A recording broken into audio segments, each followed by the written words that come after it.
Hey guys, welcome back. So it's definitely been a while. We went on a way longer break than I think we intended to, but we are back and we have some new things up our sleeves. So we're going to try a little bit of a new format going forward, just for a short little while. We definitely will return back to our originally scheduled programming with how we run everything and everything that we discuss. But for the immediate future, we're going to be doing some little short sessions with a couple of our friends.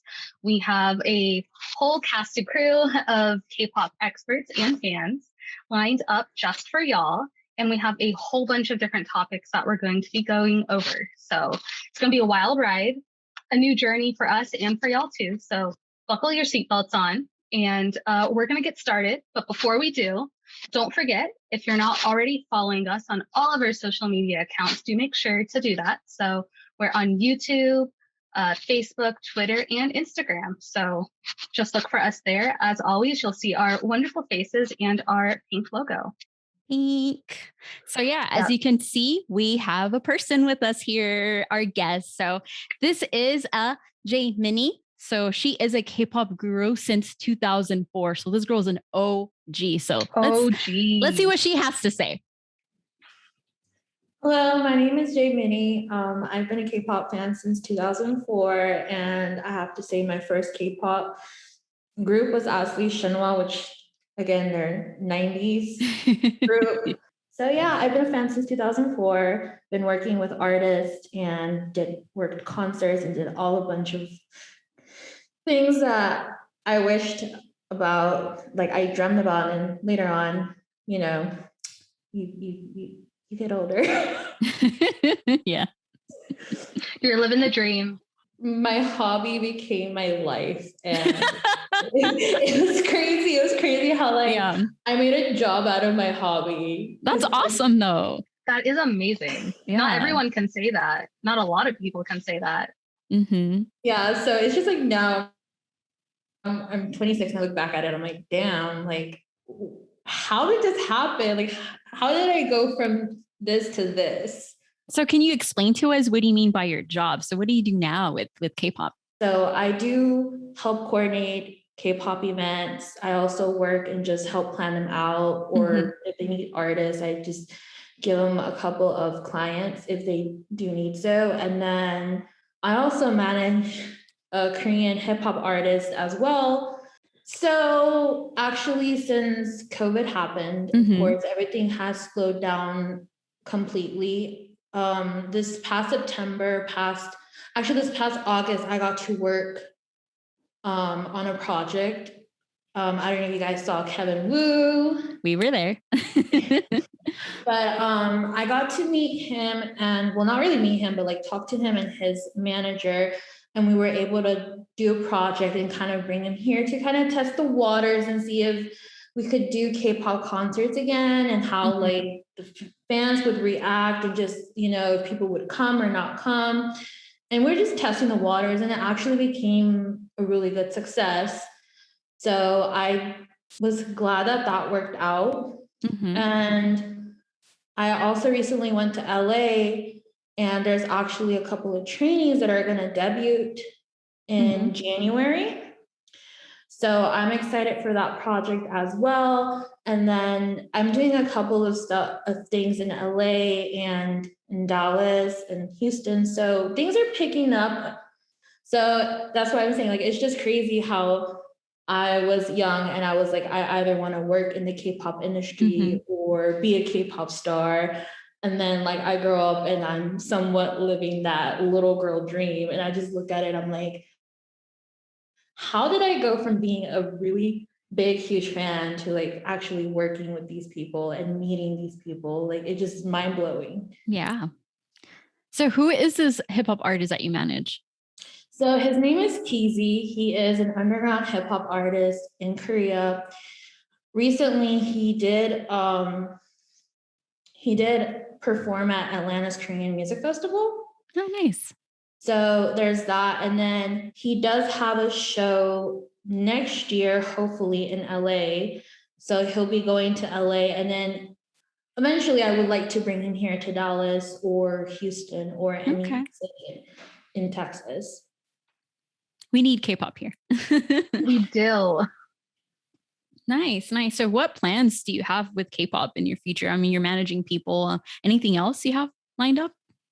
I would really like to bring something like KCON in Dallas. So I am currently trying to work a project, and between those lines, I was happy to actually have met a couple of agents for K-pop artists while I was in Houston this past weekend. Oh, nice. So I don't know. We'll see what happens this summer.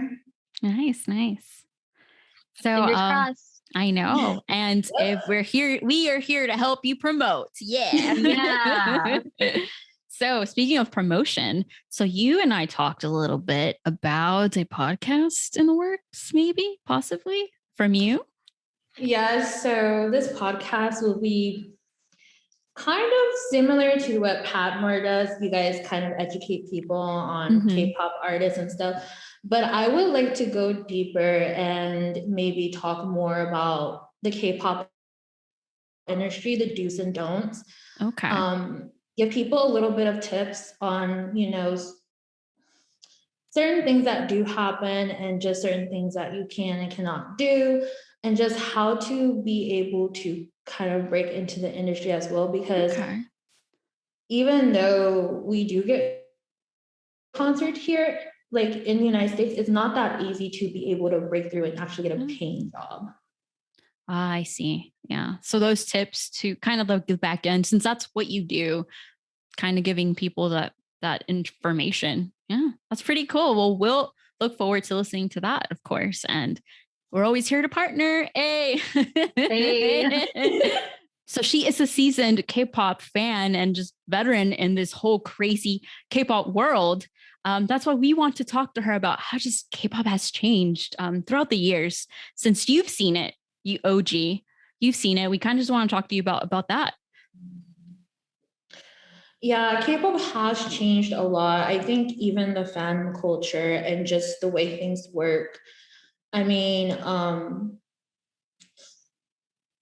before, like, I'm gonna be honest, before, you had the crazy hair, crazy makeup, the spiked up baggy, baggy clothing. And now like I feel like it has kind of shifted a little bit. Like before, it was all about the hair, the very aggressive makeup, of course. And let me tell you, the Konglish in the music. Really, I will never forget sitting in the car and hearing Teen Top, Love That, I think that's the name of the song. And I thought Cap said the other word you call the girl's part, the bad word. And he actually said plus S, not that word. So, and then like, it always cracks me up too. Like even in B1A4, when like you see the English lyrics, it says make zoom heart in my locket, and it say zoom heart in my locket. And I'm just like, wait, what? So the Konglish, I mean, they have gotten a lot better now with English, and I just feel like there's more variety in the groups. I do feel somewhat that concepts are recycled and brought back every single year. And you could tell because it's like a ripple, like one starts with the cutesy and then it kind of just has that ripple, it becomes a trend. But I just feel like K-pop it's grown to the point where it has been mainstreamed and westernized a lot of, like now they're even adapting to a lot of the Latin trends and stuff as well. And I mean, they've done collaborations with Latin artists too, so I know. Super Junior. I'm not surprised Super Junior did that, because they were one of the first groups to actually go to like Latin America, Central America, you know, South America, North America. And it's amazing how big of a fandom they have there too. Oh, it's insane for sure. So I kind of just want to talk about the breakdown of just K-pop. It's like the first generation, second generation. I want to get your thoughts on what you think would be first generation, because I know this is mixed. I mean, as I was talking to you, you know, before we were recording, you know, there's like some groups that you can't deny, like they're part of the first generation, but I feel like you kind of get in that middle of what people consider like 1.5, 2.5. And I just want to see where you, as the person that lived this, because you've lived most of this, obviously, what you personally consider like the breakdown of just K-pop. For me, I have to say definitely Shinhwa, of course, like, you know, SES, Baby Vox, HOT. HOT, yes. I feel like HOT and Shinhwa are kind of just in the same lane, because even though HOT kind of debuted a little bit before Shinhwa, I feel like they're just still in the same lane as first generation. I mean, because like they're technically the first boy group that, you know, people have said this because like you know, SM Entertainment was founded in, according to my notes, in 1995, and they were the first group based off like American and Japanese boy bands, but they kind of just set off that trend, and that's where the other groups just kind of came out. Yeah, I remember, oh God, I don't know if you guys know, like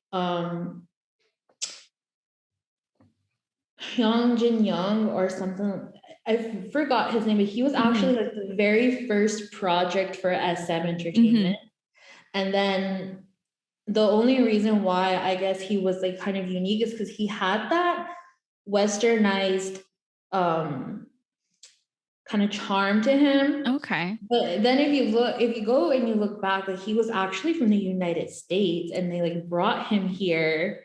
That makes sense. And so you know, so I remember like reading a book actually about like SM, and it talked about how like that was his very first project. It failed because, you know, drugs back then, not legal, still not legal. I know. But that happened. He lost so much money, so he kind of went back to singing and DJing and stuff. And then you know, he started HOT up, and then, you know, from there it was, you know, Shinhwa, and then BoA, SES, you know, he wanted them to be the girl group of Korea and stuff. So I mean, I feel like, of course, SM will always be first generation to me. Yeah. And then of course we have like all of the other entertainments, like we have JYP and then YG, of course. Yeah. So, yeah, because they follow suit. YG actually debuted in 1996 and then JYP 97. So they're just like back to back. They're kind of the original ones. I mean, and I was reading a little bit more. I'm like, prior to SM Entertainment, like there was companies already established, but they didn't do this until SM did, you know, debut their groups, and then they're like, oh, okay, let's do it too. So it's just kind of that race started, because let's be real, that race is ongoing. Yeah, to the whole the train, even like to the trainee like system, like SM created that. Yes And it's so crazy because over time it's just gotten like more rigorous. Like, yeah, like in terms of laws and stuff, it got a little bit lenient. You know, now there's a term on, you know, how many years they have contracts and stuff now. But it's crazy how, I mean, it's still strict. It's still the same in that sense that they're still strict with their artists, their trainees, their idols, and there's a lot of things that have not changed. But I still feel like it has somewhat slowly changed over time. And as of now, like since I would say 2017, 2018, when things started coming into light and people started complaining about, you know, payments and them not making enough money, and, you know, unfair contract clauses and restrictions, and the accidents and just everything that happened, like they're slowly starting to just open up and being a little bit more loose. Yeah. on what and what not to put on contracts, but it's still very, very strict. And there's still that dark side that is coming into light now too. Yeah. But like, in other words, it's getting attention, but I don't think it's getting enough attention for things to like start changing faster. I mean, if you really think about it, it's a very young industry. I mean, the 90s, it's about our age, honestly. Yeah, you know, so exactly I think what I we're was very about to young. say. We're very young. So no, but I mean, it's a very young industry, and it's kind of like, it's survived economic crises in Korea, and it still thrived, and it still grew to what it is now. So it's just kind of interesting to where it'll be, you know, when there's this like, it's kind of, I feel since it's young, it's still kind of changing and adapting and figuring itself out in a way, but being exposed at the same time. So it's just, I really don't know. I mean, now that it's here everywhere, essentially, I'm really curious to see what will happen. And that's kind of my next question. What do you think will happen? You've seen it grown, you've seen it change, you've seen it become what it is now. What do you think? What are your thoughts of what will happen in the future? I feel like ever since SM brought aespa, and then of course we have the League of Legends like stars, I feel like I would give 5 more years. I feel like in the next 5 years, like idols will not be people anymore. Oh, I mean, it's true, because I feel like they're trying to measure up to this like fantasy, this idolization, and super hard, because like they can't have like date lives, they can't have romantic lives, like they can't mess up, they because it's just so scrutinized and people are always watching them. So at this point it's like, well, let's just make them ourselves, you know? Yeah, like I don't know if you guys have heard, but there's a company currently right now, and they're trying to debut like a virtual like K-pop group. Interesting. But No, I had no idea. Like you like the virtual like singer that like you go to watch, but it's just like you know, it's all computerized. Like they're literally trying to do that, and I strongly feel like within the next, I would say like 5 years, like at the least 10 years at the most, like idols are not going to be people anymore, and that's scary. It's scary, and it's, I don't know, I feel like the experience will be so different.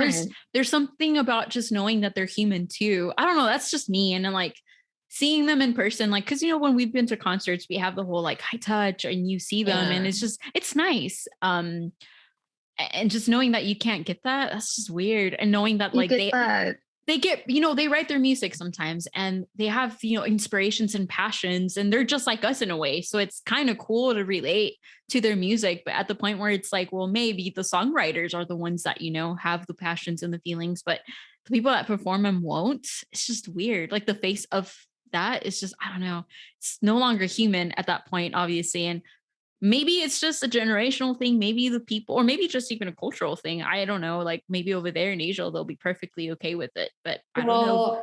If I remember, I think back in 2014 or 2015 it was. I'm not 100% accurately sure. But do y'all remember when, I don't know if you saw this, but I did. I used to watch Arena News a lot. And so like I got to see it. There was like this entertainment conference, and it talked about like expanding K-pop and like what they could do to make K-pop better, make it more westernized, mainstream, and just, you know, to kind of for Korea to kind of just use that as a leverage to just get their culture out there more. Okay. And SM literally already had this plan that he wanted to do like something like League of Legends, or like what Japan's doing. You know, they have like these animated Vocaloids, and they're like singing, and people actually go and attend these concerts. So he had the idea of making a K-pop group like that. And then it's crazy how like now in 2021, he's actually somewhat done that, you know, to where like if, you know, Giselle or whoever, you know, they get sick one day or whatever, then like their little like Vocaloid is there dancing. But it's still crazy and scary because, you know, you like those in person fan meets, meet and greets. You want to, you pay hundreds of dollars, maybe even thousands to go and see these people and meet them and, give them a high touch, say, hello, how are you? Give them gifts. And so, I guess they're scared also because there's been more sad songs or sad fans or, there's more growing people of, being obsessive and possessive over their idols. And I guess they don't want to deal with that liability. So they're just like, oh, let's just go and create a virtual group. I mean, as it's becoming more global, of course you would think like there's more fans out, crazy fans, you acquire more fans. Yeah. Yeah. And taking it back to just you being a fan, how do you feel about it? About like just how it is now, how it's been so global? Because I know back in the day, it was kind of more like underground, like, only a few people knew about them. It was kind of like fun and secretive. I don't know. That's kind of how I felt. I was like, it's our thing. And now that it's like everywhere, how does that made you feel? Just seeing the change, like it, not like it, or what things do you like? What things do you not like about it? So I actually had this conversation with a friend. We were driving in his car, and that question came up, and I was like, honestly, I'm glad, because it's gone to the point where like on Billboard, it's now like its own category, at the Grammys is becoming its own category, because of, the growth of BTS's fan base and etc. And, we're having a lot of K-pop groups like now release English versions of their songs, and they're doing Spanish versions, they're trying to please all their fans. So when I was talking to him, I was like, for me, I kind of liked it, before 2011, 2012, that's when it started getting big. I kind of liked it as my own thing. I would just sit there, my little old middle school self, and I'd sing, and I go, hear the online radio, and I go on Daily Motion. I don't know if you guys went on Daily Motion and did like part one, part two, part three. But like I enjoyed that. And also, my mom kind of fed into my obsession too, because when I was younger, she bought me like Korean channels, which I remember like during that time we had like Verizon, and it was kind of just growing, but it wasn't really huge. And I was like, damn, I miss watching Inkigayo. I miss, I miss actually just it being my own, like you had your own little bubble of friends. Yeah. But it's just like, it's not bad that it has gotten huge. I just feel like the fans are getting younger, like even more younger, and you're getting older, and you can no longer, like you're just not on the same level anymore. Yeah. That, and I just also feel sad because of like the fans that mess up those opportunities.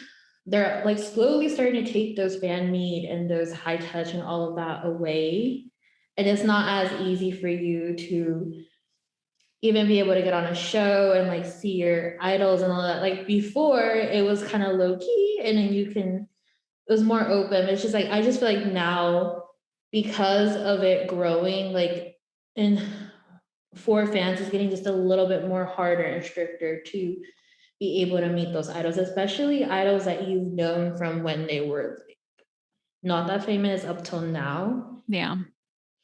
Oh yeah.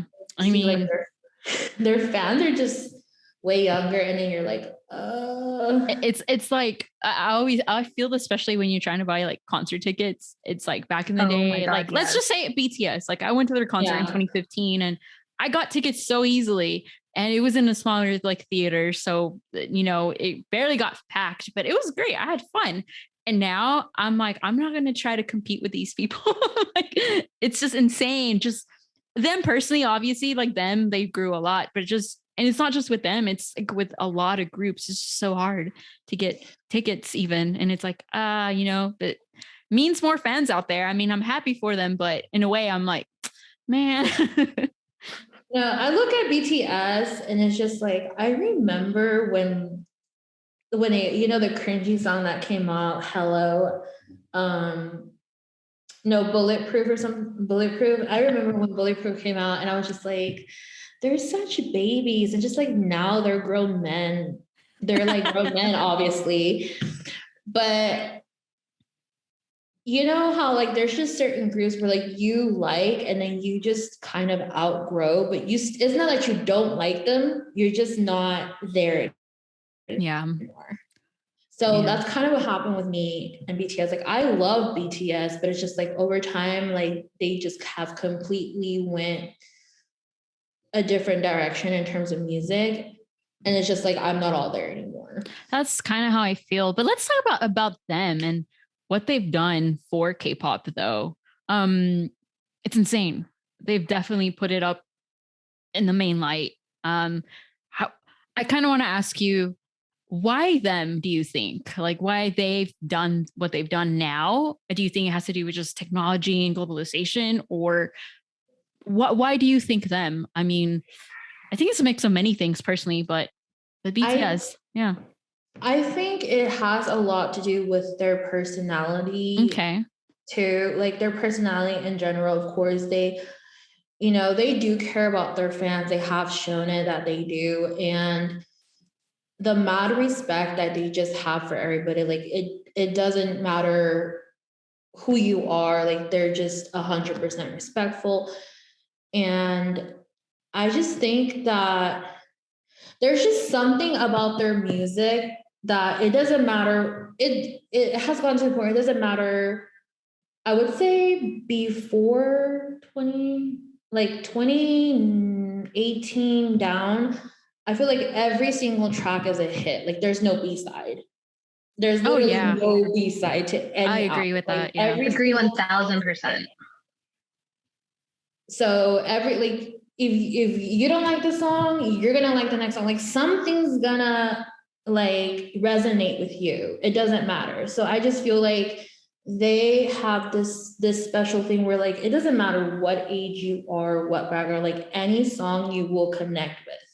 Mm-hmm. So I just feel like their music connects with everybody, doesn't matter age group or color or whatever. So I think that's a specialty that they do have. Mm-hmm. And it also shows with that. It also shows in them as a person as well, and how they treat their fans and just how they even treat politics and just anyone in general. Yeah, I kind of have to agree in the sense that they're super committed to their work, to their music, to their passion.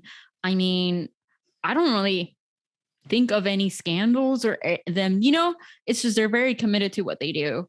They need a break though, but I feel like that has a lot to do with it. And like people see that they care about their work and their art, and they're very talented. And I think that's kind of what helped them bring them over here. And just technology. I mean, YouTube, the exposure. I mean, look at like other things like now, like look at Squid Game, like things like that. Like Korean culture it's here now. And they definitely helped steer that towards this direction. And yeah, I mean, I'm all for it. I love it. I'm grateful for it. Yeah. I mean, it's weird sometimes because I was used to being like, I like K-pop. And they're like, what is that? And I'm like, oh, Korean music. And now I'm like, I was in high school. I said, I like K-pop. And like my whole film class was like, And I'm like, and I was like that. I mean, I was that kid in high school that didn't really relate to anybody.